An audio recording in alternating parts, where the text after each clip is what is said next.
The phone vibrated in my palm as I drove, and I almost ignored it. Then I heard the contractor swallow on the other end. "Ma'am," he said, careful, rehearsed, "I need you to come see what we've just discovered. Please don't come alone. Bring your parents and your sister with you." I pulled over. The road tilted. My heart nearly stopped beating. I already knew the house held ghosts. I just didn't know it kept receipts. When I arrived, the dust hung thick as a held breath. The floorboards were peeled back. A wall had been opened where no door should exist. My parents stood stiff behind me. My sister wouldn't meet my eyes. That's when the past clicked into place. Clean, cruel, inevitable. This is the moment I got ready to speak. This is where he found out who took his place. A year earlier, the betrayal had begun somewhere quieter. A kitchen table, a signature, a promise said too easily. My husband had always been good at sounding sincere. We met young enough to believe sincerity was love. He brought me flowers on paydays, fixed my grandmother's clock, laughed with my father like they shared blood. Trust grew without permission. Then it thinned. Late nights that smelled like someone else's perfume, phone turned face down, accounts that didn't add up. I didn't cry when I found the first message. I copied it.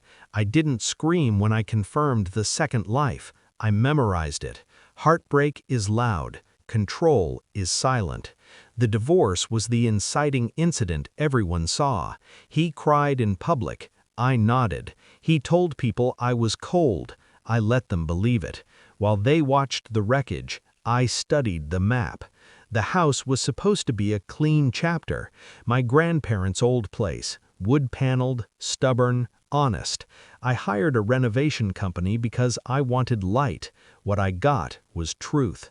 Behind that wall were ledgers, old envelopes, deeds altered with practiced hands, bank slips dating back years, my grandfather's signature forged, my grandmother's jewelry cataloged, sold, and at the center of it, names, my husband's, my sister's, a slow, intimate theft disguised as care. I didn't look at her. I didn't need to. I felt her shrinking beside me. Here's the confession. I didn't confront them then.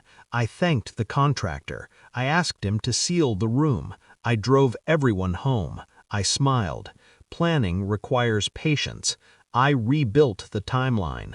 The renovations they insisted on overseeing, the help with finances, the way my husband had pushed to store boxes at the house, how my sister learned my grandparents' routines before they passed. Love was the camouflage. I moved quietly. I met a lawyer who listened without interrupting, a forensic accountant who liked puzzles. I transferred nothing. I alerted no one. I documented everything. Then I executed. I froze accounts tied to forged signatures, filed a civil suit that named names and dates, quietly notified the tax authority. I let my sister's employer discover the conflict of interest on their own.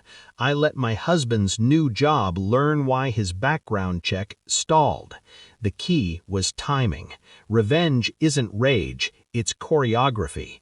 The confrontation happened back in the house. Same dust, same opened wall.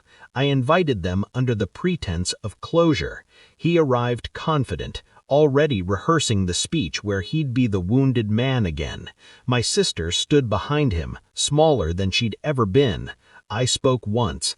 "I know," I said. That was enough. I laid the documents on the table, one by one. I watched recognition crawl across his face, slow and terrible. I watched my sister finally look at me. He tried to talk. I raised my hand. "I already did," I said, and slid over the stamped filings. That's when he understood. Not that he'd been caught, but that he'd been replaced. As the planner, as the protector, as the one who decides what happens next. There was no shouting, no apology worth hearing. The silence did the work. Now the house is bright, the wall is gone, the room breathes.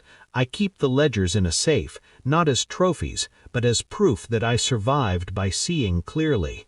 I don't miss him. I don't hate her. I respect the version of me who waited, who counted, who struck once. Justice doesn't announce itself.